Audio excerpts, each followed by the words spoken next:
Hello, everyone. Welcome back to the Grief Hour podcast. I'm here with Vic. Hey, yo. What's up, Vic? How was your weekend? It was great. I mean, you should know. I mean, we basically gamed all weekend, man. We actually did. We actually had a boys' weekend gaming. Great. I was snowed in. I couldn't go anywhere, man. It was. Oof. I was snowed in by choice, meaning I just stayed in. I benefited from the weather. Don't get me wrong. Love my girlfriend. I know you're watching this. Please don't kill me. But it was nice. It was nice to have a boys' weekend. I haven't had a boys' weekend in a while. Yeah, it was a lot of fun. We had some fun playing Fortnite, actually. Actually, we did. I don't know if it's up yet, but check out Alex's shorts, guys. He's starting to post some more short form content. I hit a sick clip. He's gonna turn into a short here. We'll see. Yeah, actually, I'm working on it right now, so you should see it pretty soon. Should be up by the time the podcast is up. Let's go. So, as a reminder to everyone, the chapters for each topic can be found in the slider below. However, we only have like two main subjects here, football and gaming, but luckily, Quick Chats is back this week. It is, baby, and it's the return of the king, baby. Drizo is back, our longest and most commenter. That's not right. I think that's a word. Yeah. Yeah. I don't know. Alex, make him a trophy. I'll make him an imaginary trophy. Anyway, your turn actually has two really good questions, Alex. First and foremost, cake or pie, Alex? Which is better and why? Man, this is tough. You know, right. I think I'm going to have to go with pie because I think it is harder to royally mess up a pie than it is a cake. Because I think frosting and the actual cake itself can vary greatly depending on if it's homemade, if it's like a really crappy brand from the store. Like sometimes you get a dry cake or like the frosting's like dried out and it's no good. But pie, like I know what I'm getting pretty much every time when I get a pie. Like an apple pie, pumpkin pie, cherry pie. Like I know it's going to probably be pretty good. Whereas I've been disappointed by cakes before, except my girlfriend's. But that's something else. I won't interpret that any other way than the way you meant it.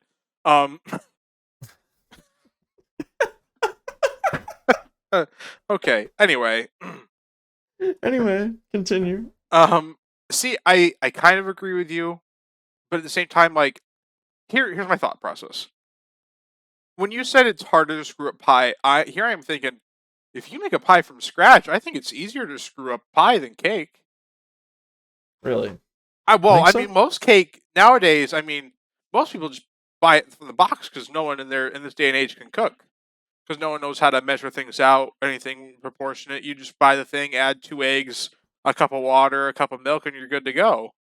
And that's what people buy. I mean, pies, you got to do all by hand, man. You got to hand peel like apples. You got to make the mixture. And I feel like that's easier to screw up. As far as screwing up. Now, as far as which is better, and here's my problem, man. I am a sucker for cheesecake. Oh, yes. Especially, have you ever had cheesecake from Costco? Yeah. I love that cheesecake. It's the addicting. best cheesecake I've ever had. Weakness right there. And that is why cheesecake carries cake so hard. But here's the problem. I'm going to go with quantity over quality here. And there's more good pies than there are cakes. So I'm going to agree with you. Pie is better. Man, okay. Especially with like some vanilla ice cream on the side. It just makes it's so good. I mean, you can put ice cream on the side of cake, it's not the same. It's not, because like ice cream on pie will actually like, you know, it gets in there. Oh yeah. It just complements it better. Whereas it's like when you eat cake and ice cream together, it's more like you have to go back and forth. You know what I mean? Exactly. It's not the same. Like whoever told you that's the same, they're lying to you. It's not the same. All right, and I'm gonna bounce off this, Alex. Favorite kind of pie. Favorite kind of pie. I feel like it's a seasonal thing, you know, because like during the fall time, there's like apple pie and pumpkin pie, but then like in the spring, you have more of like, I don't know, like a strawberry pie. Strawberry rhubarb is a thing. That's right. And then I actually really like blueberry pie. That's actually I do too. But if like it's any day of the week and I'm like, I just want to eat pie, honestly, just give me good old fashioned apple pie with ice cream. I'm good to go. You're a good man, Alex. I wholeheartedly agree. But you know what? I'm going to be a little bit different. I love some pumpkin pie.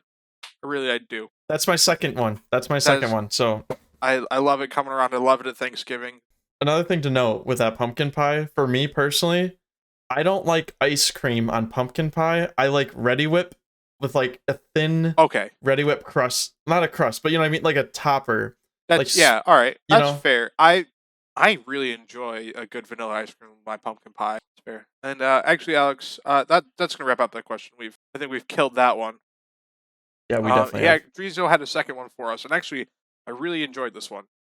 If you could Okay. play a professional sport, Alex, what would you play? What position and why? And like physical ability now, like Oh, we're assuming that we are in shape for this sport. And like, you're in shape for the position. You're all good. okay. So like any sport. Give me right field in baseball. Just so I Really? can hear me out, because I don't want to play football because I know I'm gonna get injured. It's just gonna happen. And like you can get injured in baseball too, but football you can get like injured way easier than baseball. I think. So give me right field in baseball so I can just stand out there, swing the bat a few times a game, be good. I personally thought you were going to go basketball. I didn't see that coming. Oh, I wouldn't mind basketball. Interesting. And Little how about low you? maintenance, not too bad. All right, fair enough. Yeah. Like I make the bag without putting my body completely on the line, and I'm not risking CTE because I don't want to mess with that for sure. See, I'm gonna pick football, Alex, but I'm gonna pick one of the most protected positions in the league. Give me punter. No one can touch me. If I can have a leg, I'm making bank. And you know what? What if I could do two things for one team? What if I could be kicker and punter for the same team? I'm making an easy $7 million a year. I guess a punter's still better than a backup quarterback, because as a backup quarterback, you are definitely going to play at some point. Well, Whether it's in especially if you're on the garbage time 49ers. Yeah. You imagine just thinking you're like a fourth string and you're like, oh, I haven't made. There's no way that I'm going to have to actually do anything serious, right?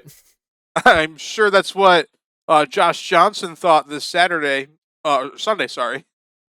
Yeah, and I think that leads us into our next topic, doesn't it? It really does, man. Oh, Championship Sunday, Alex. What a beautiful and horrible day all at the same time. Yeah, you were excited about this first game. I remember last week. I was. I thought this one was going. I thought both games were going to be super interesting, but I was really looking forward to this one. And then the curse happened, Alex. The curse of touching the Rocky statue. The Eagles embarrassed the best defense in the league, the Niners, and put up 31 points to 7. Now, granted, Brock Purdy left the game with an elbow injury, and they did play the fourth string, Josh Johnson. I believe that's his name. If it's not, there's a reason you're a fourth stringer. I'm sorry. More irrelevant than Mr. Irrelevant. Honestly. And actually, so back to the Rocky curse. The last couple games Phillies have played in the playoffs, and somebody has not defaced Rocky. No one's defaced Rocky, but they've put a shirt on Rocky or a jersey on Rocky. Those teams have lost, and actually, Alex, in embarrassing fashion, the Giants, Vikings, Patriots, and 49ers have all lost to the Eagles after putting a jersey on the Rocky statue. All They have should put know. up only 7 points, except for the Patriots in Super Bowl 52, where they scored 33. That's the exception. Everyone else was sucked. Everyone else got clapped, Alex. Don't touch the Rocky statue.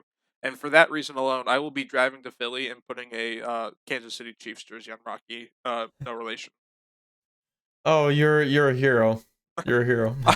I'm not the hero we deserve, but the hero we need. Yeah, and I think Jalen Hurts proved himself in this game too. I mean, he really did, man. He really solidified that he was that team's go man. Lifeblood.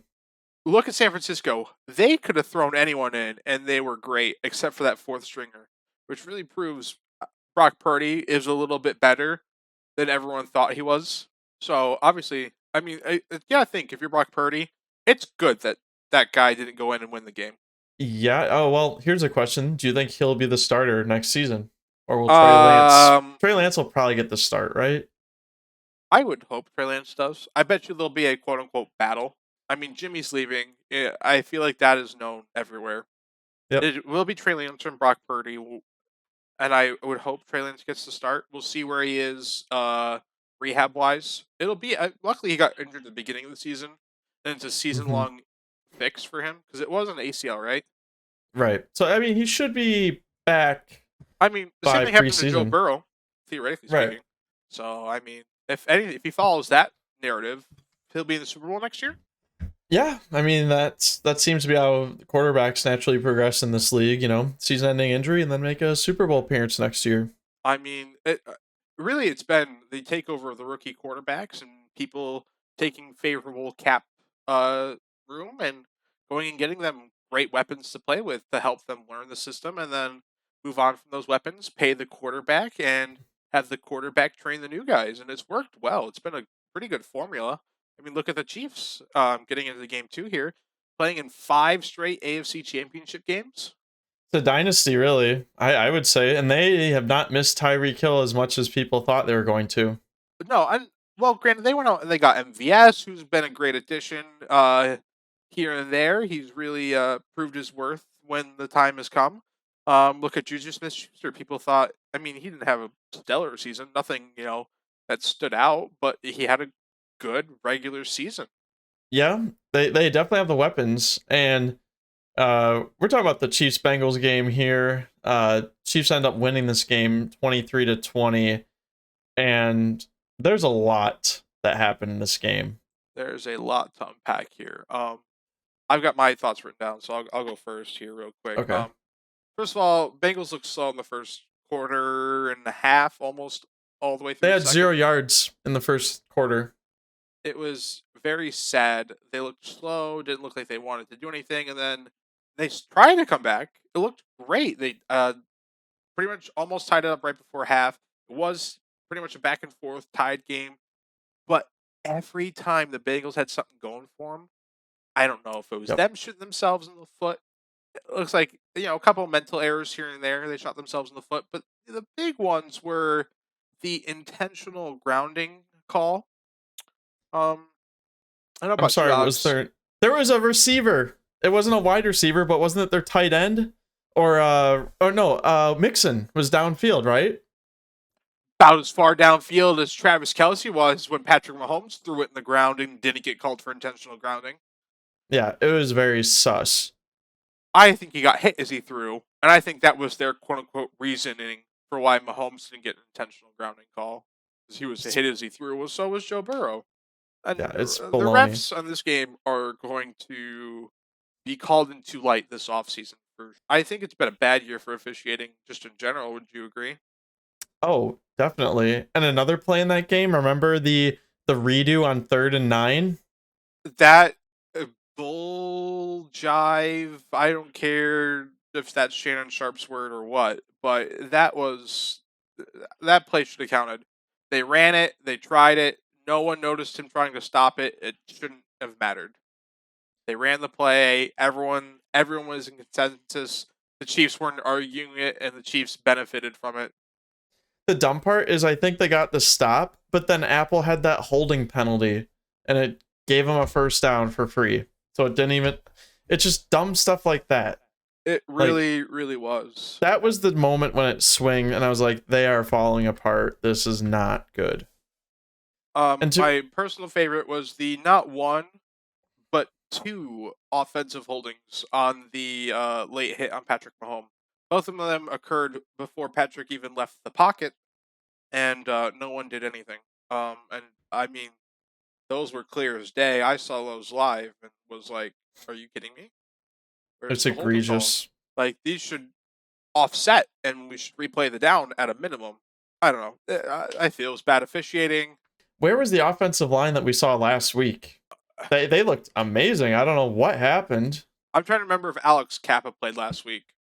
And I'm trying to remember if Alex Kappa got hurt in that Bills game, or if maybe Cincy's D line is better than the Bills D line. But I don't believe that for a second. You wouldn't think so. And who is the guy that just had his way with the line on the Chiefs? That'd Was his probably name be Chris Jones? Jones, Chris Jones, yeah. who is, I believe, a finalist for Depoy. We'll get into that in a minute. But Oh. any other thoughts from you, Alex? I know we were both kind of on the Bengals here. And It feels bad because I would actually, if the Chiefs had straight up just beat down the Bengals and won without a question, I would actually not feel as bad because I'd be like, all right, you know what? Chiefs are that team. They totally deserve it. all right, You know, congrats to them. But you know what? to lose in that right. fashion, it feels like they should have had it. They could have had it, but dumb little things here and there. The officiating, who knows? Bengals could have gotten a field goal or a touchdown and won the game. That final 2-minute, man, I was ready for them to drive down and kick a field goal, and then they had the punt. And then, oh my goodness, Alex, the punt coverage. Oh, like, yeah, oh, 27. I'm like, oh, it's going to overtime. We'll be okay. And then McKinnon runs it to the almost 50. Yeah, and it's like, oh, Mahomes is just gonna dink and dunk a couple little quick passes, or get a personal foul, unnecessary roughness. Yep. But let's move on before we get too heated. This is okay. no, not fun. And let's get into this, Alex. Super Bowl Sunday, or as people are calling it, the Bro Bowl. I'm calling it Bro Bowl number 2, because did we forget when John and the other Bro both played each other's head coaches, bro? That was way more of a Bro Bowl than what this is. Exactly. Everyone, ridiculous. I feel, has forgotten about that. This is Bro Bowl V2, man. Travis versus Jason Kelsey. Eagles versus Chiefs. Sunday, February 12th, bright and early at 5:30 p.m. because the people in New York can't stay up that late. And actually, fun fact, Alex, before we get into betting lines and everything, it is the first time since 2017, the Eagles versus Patriots, the one where the Patriots put the jersey on Rocky, is the first time both one seeds in the playoffs have made it to the Super Bowl. Isn't that crazy? Wow. You'd think it would happen more often. I mean, they were the best team. Nutty. We've had a lot of unexpected turns in the playoffs in the last couple of years, and man, I didn't even think about it until I saw the stat line today, looking up stuff for the Super Bowl. I was gonna say Chiefs better be favored, right? Nope, they sure aren't, Alex. Eagles are favorited. Actually, they were favorited when the matchup was set Sunday afternoon at 1.5. I believe it is now climbed up to 2 or 2.5. Last time I checked, Eagles are most recently 2-point favorites, and it's like minus 143 to win. I mean, that's basically a coin flip. I hope it is an Eagles blowout. I feel like the Eagles O-line has looked great. They absolutely thrashed the San Francisco 49ers defense and held their O-line to nothing and ran for like 3 touchdowns all over the 49ers. And I think they're going to expose the Chiefs. They're going to pound the rock, whether it be Jalen Hurts, Boston Scott, Kenneth Gainwell, Miles Sanders. Who cares who has the ball on that team? It's going down the field. And don't even get me started on A.J. Brown. He's going to light up who's ever at corner for the Chiefs, because I don't know who their corners are because of how bad they are. And Snead got hurt in that last game. Exactly. Who's after Snead? Because Travarius Ward used to be on the Chiefs and was now with San Francisco, and they're out of the playoffs. Who else is at corner for that Chiefs team? No one. They're going to hopefully take care of business, and hopefully the officiating is actually good in the Super Bowl. Does anyone know who the Super Bowl refs are yet? Has that been I don't announced? think they've released the crew yet. Oh, I got to know the crew, man. But you got to imagine, like NFL, Goodell, those guys, they're going to have a chat before this game with whoever the crew is and be like, you guys can't mess this one up. Look, let's put it this way. You know they're not going to put in anybody who's on that Chiefs game. Oh, no. Get them out of there. Probably not going to put anybody who's on the Eagles crew in just to be on the safe side of things. They're going to choose refs who weren't at either of those games. So, I'm trying to remember who ref the Eagles game. I don't remember who was the head officiating. But I know when I say this, you're gonna picture the guy, but neither of us know his name. You know that white guy? You know, he's the older white guy ref that they have, and he's got kind of the rosy cheeks. He's got like the bubbly cheeks. So they look like bubbles on his face. Can you picture the guy I'm picturing? I have to look up who this guy is. Maybe I might be able to. So, should we do we make picks for this game, or should we just not jinx anything and just say like we're excited for this game, or just leave it at that? Alex, I'm excited for the Eagles to win. Fly, Eagles, fly. I'm All with right, Philly. I like your confidence. I will remain unspoken for, hoping that nothing bad happens to any specific team in particular. Anyway, on to gaming, Alex. On to gaming, and we have some news coming from HBO. HBO has already greenlit season 2 of The Last of Us due to everyone loving the first season. And a lot of people are thinking that season 2 is basically just going to be the sequel to the first game, but, you know, TV form. How many episodes are they doing for this first season, Alex? 9? 8 or 9? Is that going to get through the entire game?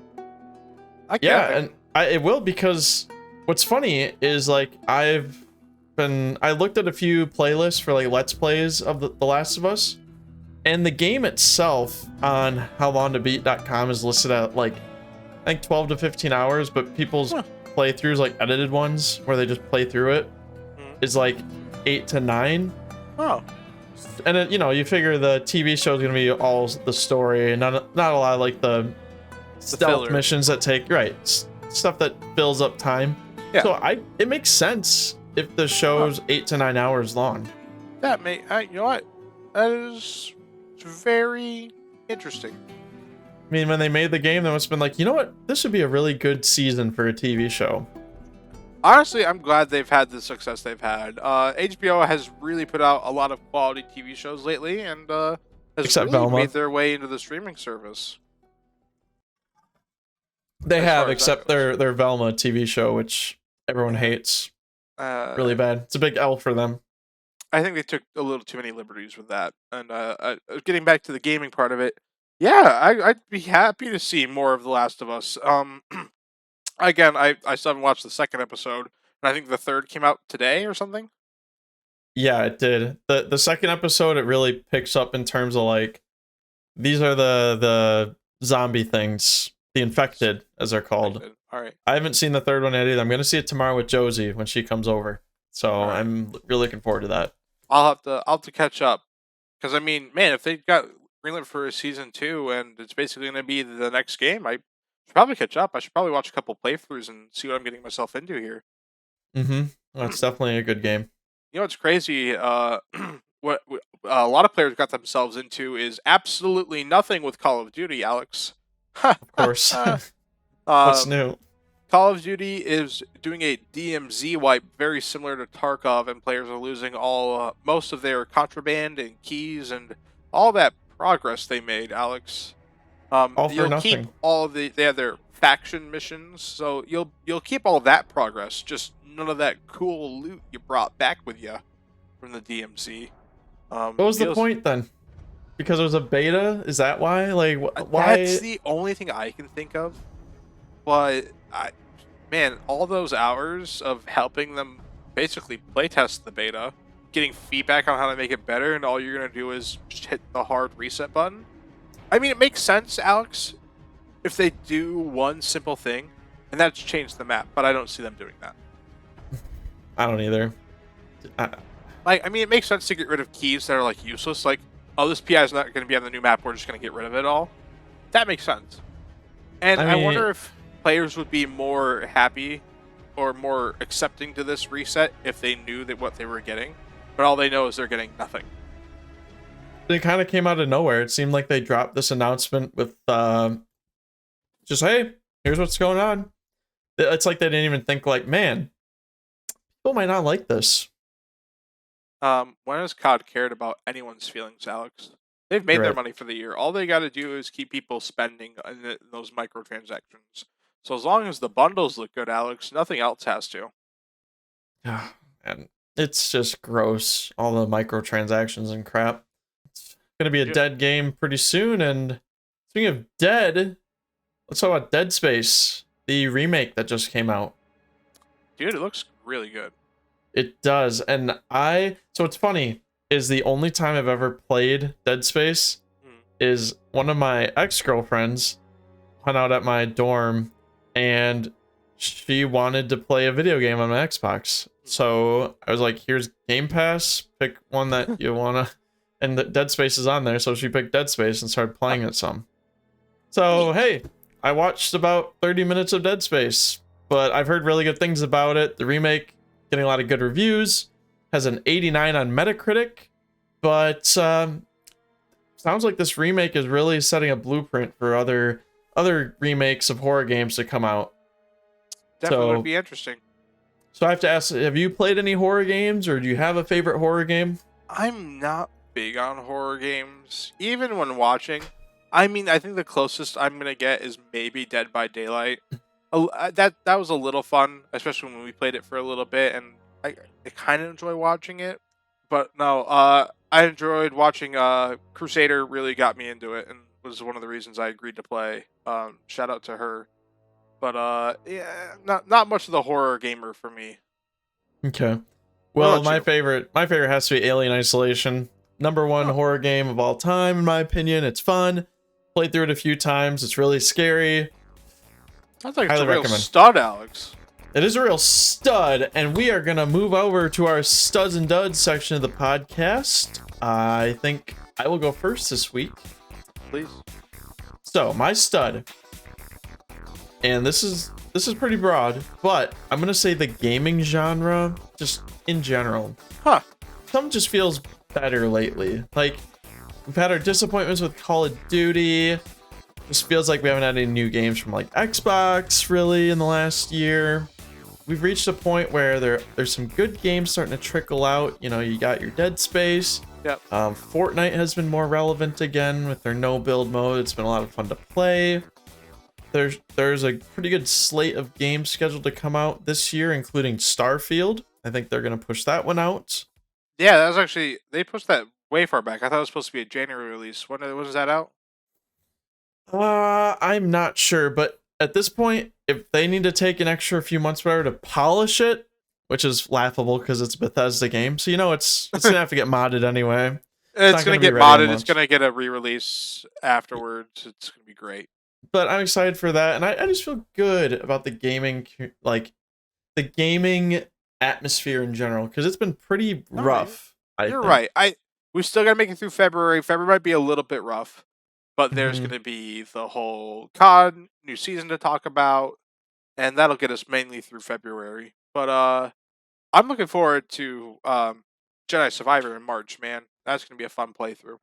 That is probably the most highly anticipated game on my radar for 2023. But yeah, so gaming, good. Stud. My dud. Another general overview of a bigger topic. I'm going to go with referees, just in general. Mainly in the NBA and NFL, because that's the seasons that are going on right now. NFL speaks for itself. The whole, sure does. like, games getting, I don't say soiled, but just like, it just feels like you leave something on the table when plays get called back or there's bad calls made, and it changes an outcome to a game that you thought was going one way, and it gets steered in a different direction due to some external force like refereeing. And the people that say referees are a part of the game, I get it. But referees shouldn't be negatively ruining games due to bad calls. It happens all the time. Saints fans, you're well aware of it, but referees have been putting a bad taste in my mouth. And then the NBA, did you see the LeBron call that he freaked out about?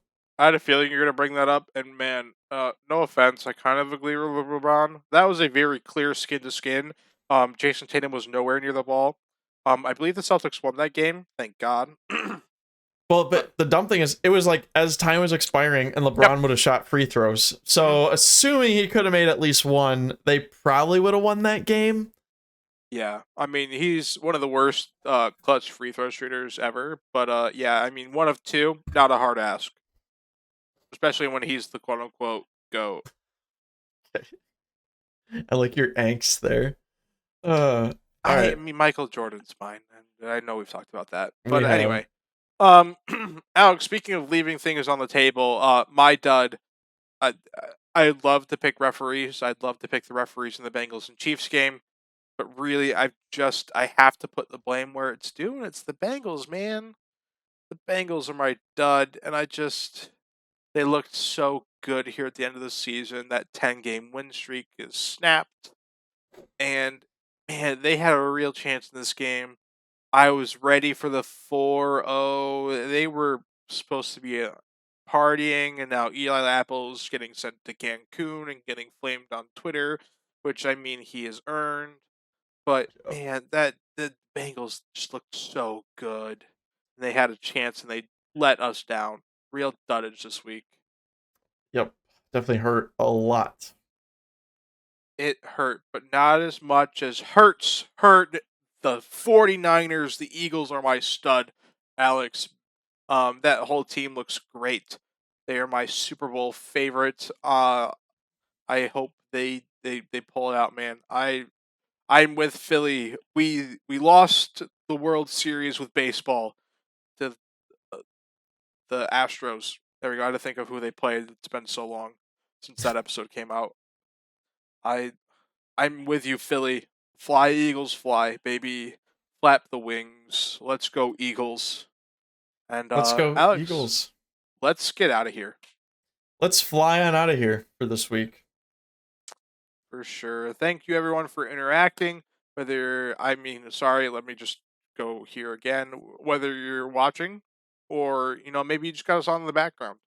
Every little thing you guys do, it counts for us, and we love to see the feedback. Make sure you like and subscribe to the channel. Put some love in the comment section. We've got another round of quick chats next week, hopefully. Hopefully, let's get those hashtag quick chats. We'd love to see a hashtag quick chats down below in the comments. And hopefully we'll see you next week on the Creeper Hour.